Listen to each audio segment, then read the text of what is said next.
प्रिय विद्यार्थियों, उम्मीद है कि आपकी नीट और जेईई की प्रिपरेशन बहुत अच्छी तरीके से हो रही होगी। आज मैं एक बहुत ही इंपॉर्टेंट टॉपिक पर डिस्कस करने जा रहा हूँ।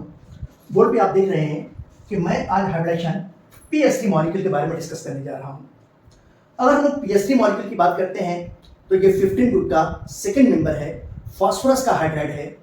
अगर इस फास्फोरस के हाइड्राइड की बात करें और इसका स्ट्रक्चर बनाते हैं तो ये फास्फोरस के बैलेंस में कितने इलेक्ट्रॉन्स होते हैं? 5 इलेक्ट्रॉन्स होते हैं।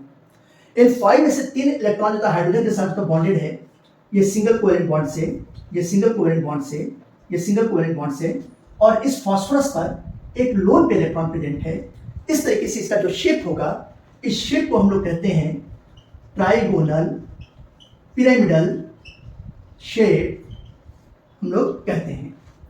अगर इस मॉलिक्यूल की बात करें तो इस मॉलिक्यूल में अगर बॉन्ड का नेचर देखते हैं तो फास्फोरस और हाइड्रोजन के बीच में सिंगल कोवेलेंट बॉन्ड है, ये सिग्मा बॉन्ड कहलाता है, ये भी सिग्मा बॉन्ड है और ये भी सिग्मा बॉन्ड है, और इस फास्फोरस सेंट्रल एटम पर एक लोन पेयर इलेक्ट्रॉन है। मैं आपको बताना चाहता हूं कि ये लोन पेयर इलेक्ट्रॉन कहां पर प्रेजेंट है। ये lone pair electron 3s orbital में प्रेजेंट है, ये 3s ऑर्बिटल में प्रेजेंट है। अब अगर हम लोग यहां पर विस्पर थ्योरी के अकॉर्डिंग निकालना चाहते हैं तो विस्पर थ्योरी के अकॉर्डिंग आप यहां पर निकाल सकते हो कि नंबर ऑफ हाइब्रिड ऑर्बिटल कितने हैं। टोटल कितने सिग्मा बॉन्ड है? 3 सिग्मा बॉन्ड है और एक लोन पेयर है, तो यहाँ पे 3 सिग्मा बॉन्ड हो गया प्लस एक लोन पेयर हो गया, यानी कि 3 + 1 कितना हो गया? 4 हो गया। तो जब 4 हो गया तो नंबर ऑफ हाइब्रिड ऑर्बिटल ऐसा कर लेंगे जिसमें 4 हाइब्रिड ऑर्बिटल प्रेजेंट होना चाहिए। तो हाइब्रिडेशन तो sp3 में 4 हाइब्रिड ऑर्बिटल प्रेजेंट है, यानी कि अगर विस्पर थ्योरी के अकॉर्डिंग देखा जाए तो इसका हाइब्रिडेशन sp3 हो रहा है। अब हम लोग देखते हैं कि क्या इसमें sp3 टाइप का हाइब्रिडेशन होता है, तो मेरा आंसर होगा कि इसमें sp3 टाइप का हाइब्रिडेशन नहीं होता है।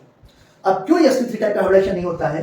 क्योंकि ये जो pH3 का मॉलिक्यूल है, ये pH3 का मॉलिक्यूल, इसको हम लोग कहते हैं ड्रैगोज मॉलिक्यूल कहते हैं, ये कहलाता है ड्रैगो मॉलिक्यूल कहलाता है। अब ये ड्रैगो मॉलिक्यूल क्या होता है, जरा इस बात को समझिएगा। ड्रैगो मॉलिक्यूल के कुछ कंडीशंस होते हैं। जैसे क्या कंडीशन होते हैं? अगर हम लोग यहाँ पे देखें तो ये फास्फोरस कहाँ से बिलोंग करता है? ये फास्फोरस थर्ड पीरियड से बिलोंग करता है। जब ये फास्फोरस थर्ड पीरियड से बिलोंग करता है तो इसका साइज कैसा है? इसका साइज नाइट्रोजन के कंपेयर में तो बहुत बड़ा है, लार्ज साइज है, और साथ ही साथ इसकी इलेक्ट्रोनेगेटिविटी भी कम है। फिर अगर हम लोग यहीं पर इस फास्फोरस के साथ लिगेंड ज्वाइंट एटम से बात करते हैं, बॉन्डेड एटम की, तो ये हाइड्रोजन है, हाइड्रोजन है, हाइड्रोजन है। इस हाइड्रोजन का साइज होता है तो स्मॉल साइज है, लेकिन इसकी इलेक्ट्रोनेगेटिविटी कार्बन एटम से कम है, 2.5 से कम है। तो अगर कोई भी सेंट्रल एटम ऐसा है जिसका साइज बड़ा है, साइज बड़ा हो जाएगा तो उसकी इलेक्ट्रोनेगेटिविटी कम हो जाएगी, और अगर उसके साथ तो बॉन्डेड एटम, लिगेंड एटम ऐसा है जिसकी इलेक्ट्रोनेगेटिविटी कार्बन एटम से कम है, 2.5 से जितना कम है, तो ऐसी कंडीशन में यहाँ पे ड्रैगोज रूल अप्लाई हो जाता है। अब देखिए ड्रैगोज रूल के क्या क्या कंडीशंस हैं। अगर मैं इस ड्रैगोज रूल की कंडीशन की बात करता हूं, ये देखिए ये ड्रैगोज रूल क्या है। पहली बात, पहला इंपॉर्टेंट कंडीशन कि जो सेंट्रल एटम है, सेंट्रल एटम यहाँ पे फास्फोरस है, तो सेंट्रल एटम का जो साइज है वो बड़ा होगा, लार्ज साइज होगा। इसकी जो इलेक्ट्रोनेगेटिविटी है तो इलेक्ट्रोनेगेटिविटी अपने आप ही तक कम हो जाएगी। दूसरी बात, अगर आप देखें यहाँ पर जो बॉन्डेड एटम है, जो लिगेंड एटम है, ये हाइड्रोजन है, और इस बॉन्डेड एटम का अगर हम देखें तो इसका साइज तो छोटा है, साइज स्मॉल है, और साथ ही साथ इसकी इलेक्ट्रोनेगेटिविटी अगर हम लोग देखते हैं तो इलेक्ट्रोनेगेटिविटी 2.5 से कम है। तो ऐसी कंडीशन में इस मॉलिक्यूल को ड्रैगो मॉलिक्यूल कहते हैं, और जब ड्रैगो मॉलिक्यूल हो जाता है तो यहाँ पर प्योर p ऑर्बिटल्स होते हैं, हाइब्रिड ऑर्बिटल्स नहीं हो पाता है। अगर हम लोग यहाँ पे जब बॉन्ड एंगल की बात करते हैं तो इसका बॉन्ड एंगल, जैसे आप सभी को मालूम है कि अमोनिया के केस में बॉन्ड एंगल 107.5 डिग्री होता है, जबकि ये pH3 मॉलिक्यूल है। इस pH3 मॉलिक्यूल में अगर मैं बॉन्ड एंगल की बात करूं तो इसमें जो बॉन्ड एंगल 93.5 होगा, 107.5 से बहुत कम है। जब बहुत कम है तो ऐसी कंडीशन में यहाँ पर p ऑर्बिटल्स में जो लोन पे, सॉरी s ऑर्बिटल में जो लोन पे इलेक्ट्रॉन प्रेजेंट हैं और ये p ऑर्बिटल्स, इनकी एनर्जी में बहुत बड़ा डिफरेंस होता है। जब इनकी एनर्जी में बहुत बड़ा डिफरेंस है तो हाइब्रिडेशन की तो बहुत इंपॉर्टेंट कंडीशन ये है कि हाइब्रिडेशन की प्रोसेस केवल उन्हीं ऑर्बिटल्स में होती है जिनकी एनर्जी में स्लाइटली डिफरेंस होना चाहिए, जिनकी एनर्जी नियरली सेम होनी चाहिए। अब जब एनर्जी का डिफरेंस बहुत ज्यादा हो रहा है, और क्यों बहुत ज्यादा हो रहा है, इसके पीछे फैक्टर जो है बॉन्ड एंगल रिस्पॉन्सिबल है। तो जिसकी वजह से इनमें आपस में इंटरमिक्सिंग नहीं हो पाती है, बॉन्ड फॉर्मेशन में केवल प्योर p ऑर्बिटल पार्टिसिपेट करता है, ठीक है ना। तो जिस वजह से हम लोग कहेंगे कि यहां पर कोई सिग्निफिकेंट हाइब्रिडाइजेशन की प्रोसेस होती ही नहीं है, सिग्निफिकेंट हाइब्रिडाइजेशन की प्रोसेस होती ही नहीं है, यानी कि इस pH3 के मॉलिक्यूल में हाइब्रिडाइजेशन की प्रोसेस नहीं होती है। ये बात आपको समझ में आ गया होगा कि ड्रैगोजोल क्या है और इसको ड्रैगो मॉलिक्यूल क्यों कह रहे हैं। अब हम लोग देखेंगे कि क्या ड्रैगो मॉलिक्यूल और कौन कौन से होते हैं। तो अगर मैं ड्रैगो मॉलिक्यूल की बात करता हूं कि ड्रैगो मॉलिक्यूल्स और कौन कौन से होते हैं, तो अगर परफेक्टली हम लोग ड्रैगो मॉलिक्यूल की बात करते हैं तो परफेक्टली ड्रैगो मॉलिक्यूल्स कौन से होंगे, 15 ग्रुप के हाइड्राइड होते हैं अमोनिया को छोड़कर। देखिए अगर हम देखें यहां पर ये NH3 है, अमोनिया है, this is the PS3, this is the ASH3, this is the nitrogen phosphorus arsenic antimony SbH3 and this is the BiH3। इसमें NH3 ये ड्रैगो मॉलिक्यूल नहीं है। क्यों ड्रैगो मॉलिक्यूल नहीं है, इसको हम याद कैसे कर सकते हैं। देखिए नाइट्रोजन का N है ना, तो N का मतलब होता है, इसको हम लोग कर सकते हैं कि N का मतलब होता है यहाँ पे नॉर्मल है, और जब नॉर्मल है तो इसमें ट्रू sp3 टाइप का हाइब्रिडाइजेशन पाया जाता है। लेकिन फॉस्फीन, ASH3, SbH3, DiH3 ये सारे के सारे ड्रैगो मॉलिक्यूल होते हैं, और ड्रैगो मॉलिक्यूल है तो इसमें हाइब्रिडाइजेशन की प्रोसेस होती ही नहीं है।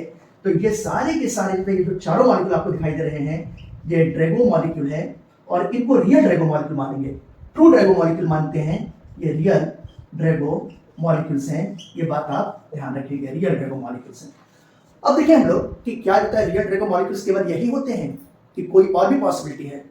हमेशा याद रखिएगा कि कोई भी सेंट्रल एटम है जो थर्ड पीरियड या थर्ड पीरियड से नीचे से है, नीचे का बिलोंग करता है, जैसे फॉस्फोरस थर्ड पीरियड का है, आर्सेनिक किसका है, फोर्थ पीरियड का है, ये फिफ्थ पीरियड का है, ये किसका है, सिक्स्थ पीरियड का है।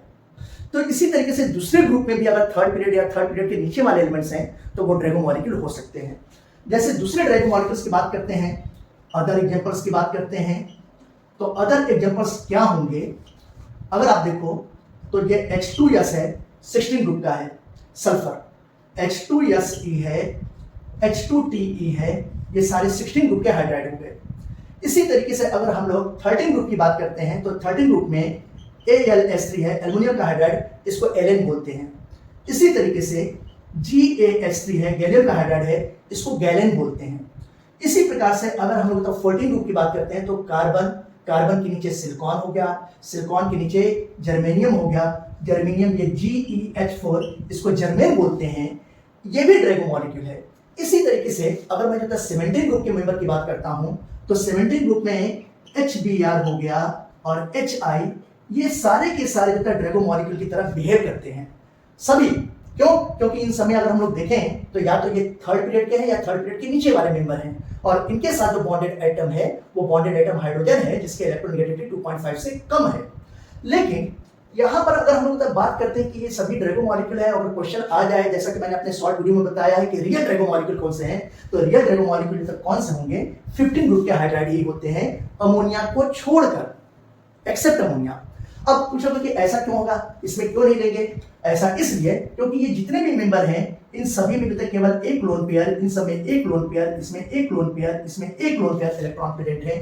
जबकि अगर इन सब की बात करते हैं तो यहाँ पे जैसे सल्फर ग्रुप वाले हैं तो इनमें जितना लोन पेयर के नंबर होता है एक से अधिक है, 2 लोन पेयर हैं। ये देखिए जितना ये 2 लोन पेयर हैं, ये सभी तक कैसे हैं, ये 2 लोन पेयर हैं। जैसे HBr HI की बात करते हैं तो यहाँ पर होता है इसके केस में होता है 1 लोन पेयर, ये 2 लोन पेयर, ये 3 लोन पेयर। इसी तरीके से आयोडीन के केस में होता है 1 लोन पेयर, 2 लोन पेयर, ये 3 लोन पेयर है।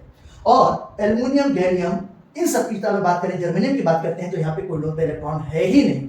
तो ये इनमें जो सिंगल लोन पे इलेक्ट्रॉन है ये इस बात के लिए तो बहुत ज्यादा रिस्पॉन्सिबल होता है। ये सिंगल लोन पे इलेक्ट्रॉन ये s ऑर्बिटल में तक फ्रीली पाया जाता है। s ऑर्बिटल का ये इलेक्ट्रॉन बॉन्ड फॉर्मेशन में पार्टिसिपेट नहीं करता है, केवल प्योर p ऑर्बिटल ये बॉन्ड फॉर्मेशन में पार्टिसिपेट करता है। अगर ये वीडियो लेक्चर आपको समझ में आया हो तो आप मेरे यूट्यूब चैनल ऑर्बिटल वर्ल्ड को सब्सक्राइब कीजिए, लाइक कीजिए, कमेंट कीजिए, अपने दोस्तों के बीच में शेयर कीजिए। Thank you. Continue your study.